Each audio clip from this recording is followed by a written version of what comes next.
अल्हम्दुलिल्लाह नहमदुहु व नस्तईनुहु व नस्तगफिरुहु व नुमिनु बिही व नतवक्कलु अलैहि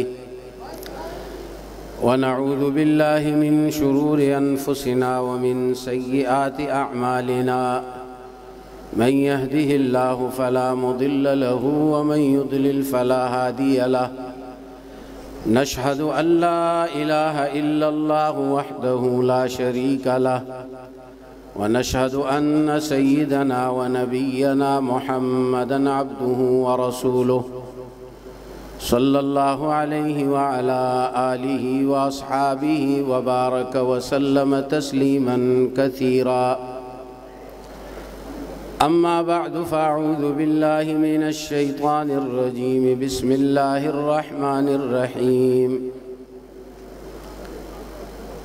सुम्मा औरसनल किताबल्लज़ीना इस्तफ़ैना मिन इबादिना फ़मिनहुम ज़ालिमुन लिनफ़्सिही व मिनहुम मुक़्तसिद व मिनहुम साबिक़ुन बिल ख़ैराति बिइज़्निल्लाह ज़ालिका हुवल फ़ज़्लुल कबीर। सदक़ल्लाहुल अज़ीम।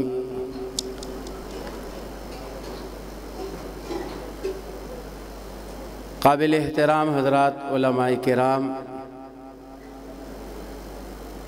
हज़रात असातिज़ा, मशाइख़ हदीस और तलबा अज़ीज़ और मेरे मुसलमान भाइयों, अस्सलामु अलैकुम व रहमतुल्लाह।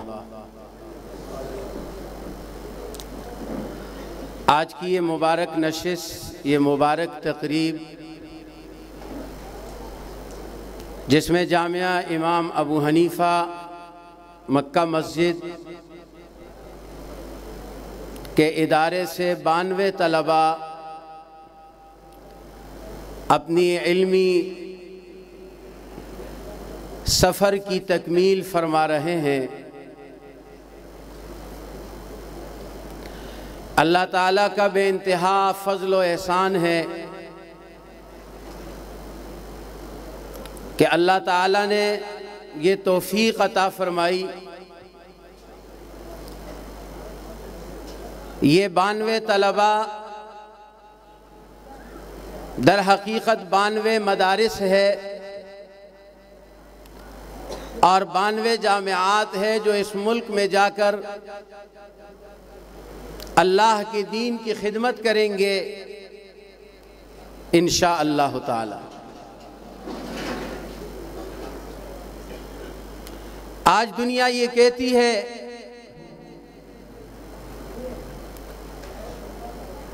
कि जी मौलवियों ने क्या किया,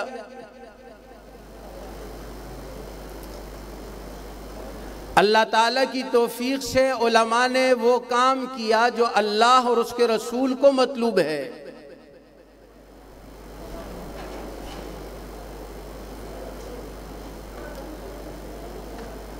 दुनिया के दीगर काम जिसे तुम करते हो वो तो दीगर मखलूक भी करती है, जानवर भी करती है।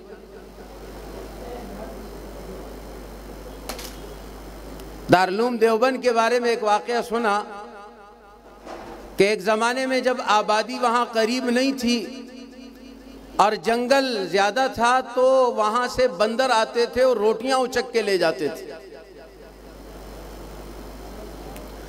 मदरसे वाले बहुत परेशान हो गए कि हमारी रोटियां ले जाते हैं और झमकट्टे के झमकट्टे आते हैं। तो उन्होंने तरतीब ये सोची कि रोटी में जहर मिला दो ताकि ये बंदर सारे मर जाए और हमारी जान छूट जाए। चुनांचे रोटियों में जहर मिलाया गया और रोटियां छत पे डाल दी गई, बखेर दी गई। जब वो बंदर सारे आए उन्होंने देखा आज तो उलमा ने हमारा बड़ा इकराम किया, रोटियां छुपा के रखते थे, तो बिछा दी हमारे राह में।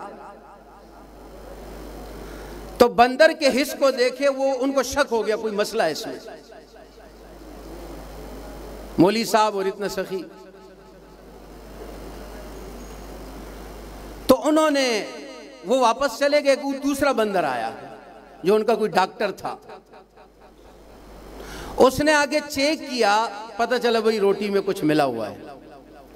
तो वो हकीम साहब गया और उसने उसका तिर्याक निकाला कि रोटी भी खाएंगे मरेंगे भी नहीं, दवा भी होगी। तो कहा हर बंदर आ रहा था और उसके मुंह में एक शाख थी, रोटी भी खाता था पत्ता भी खाता था, रोटी भी खाता था पत्ता भी खाता था, रोटियां भी खा गए मरे भी नहीं। दारुल देवबंद वाले परेशान हो गए, ये क्या हुआ। उससे एक शाख पकड़ी, एक हकीम को दिखाई, हकीम ने कहा जो आपने जहर डाला ये उसका तिर्याक है।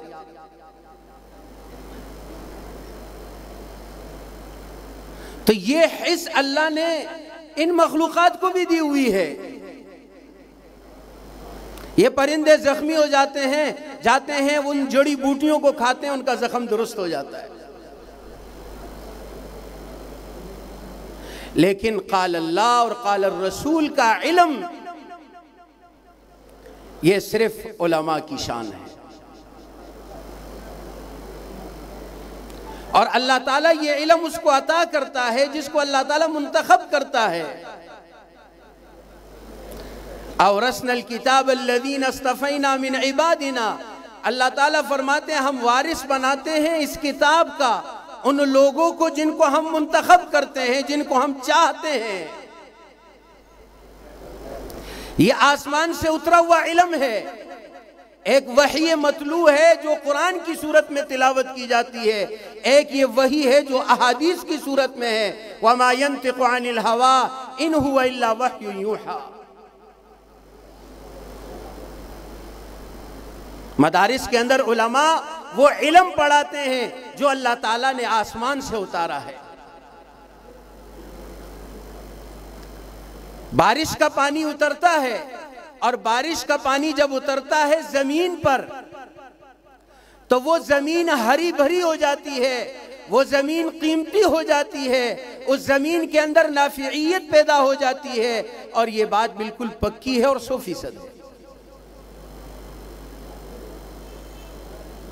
बारिश जिस जमीन पर उतरे उस जमीन को तरोताजा कर दिया जाता है, उस जमीन में हरियाली हो जाती है, उसमें दरख्त फलदार हो जाते हैं और जमीन लालेजार हो जाती है, कीमती बनती है, लोगों को उससे नफा पहुंचता है।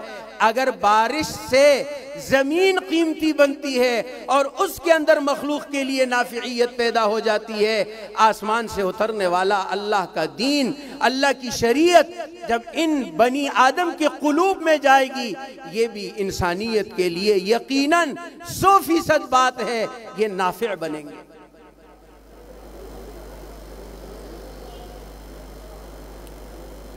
ये इंसानियत के लिए खैर का जरिया बनेंगे।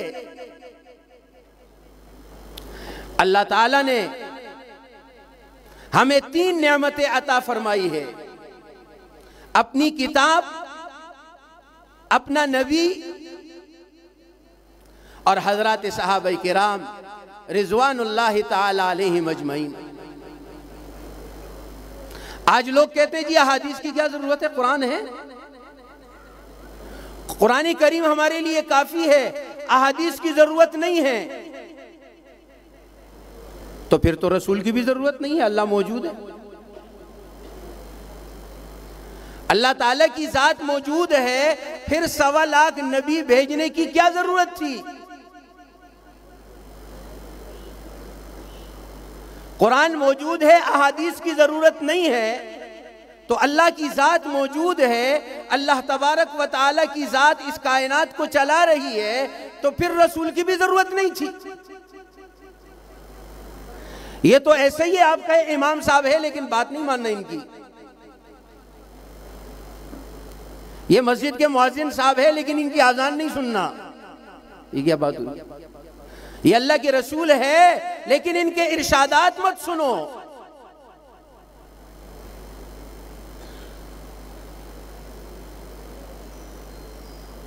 अल्लाह तबारक व तआला ने फरमा दिया नमाज पढ़ो, कैसे पढ़े, नबी से सीख लो। तो ज़कात दे दो, कैसे ज़कात दे, किन किन चीजों पर ज़कात है, कितनी है, नबी से पूछ लो।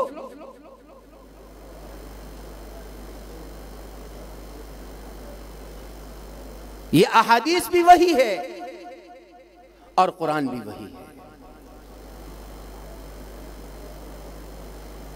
एक एक हदीस के लिए सहाबा एक एक महीने का सफर करते थे।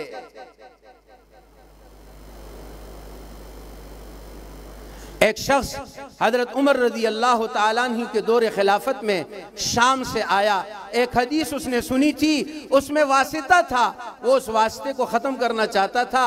हजरत उमर रजी अल्लाह ताला अन्हु जो बुखारी के पहले रिवायत के रावी है, मदीना तैयबा पहुंचे।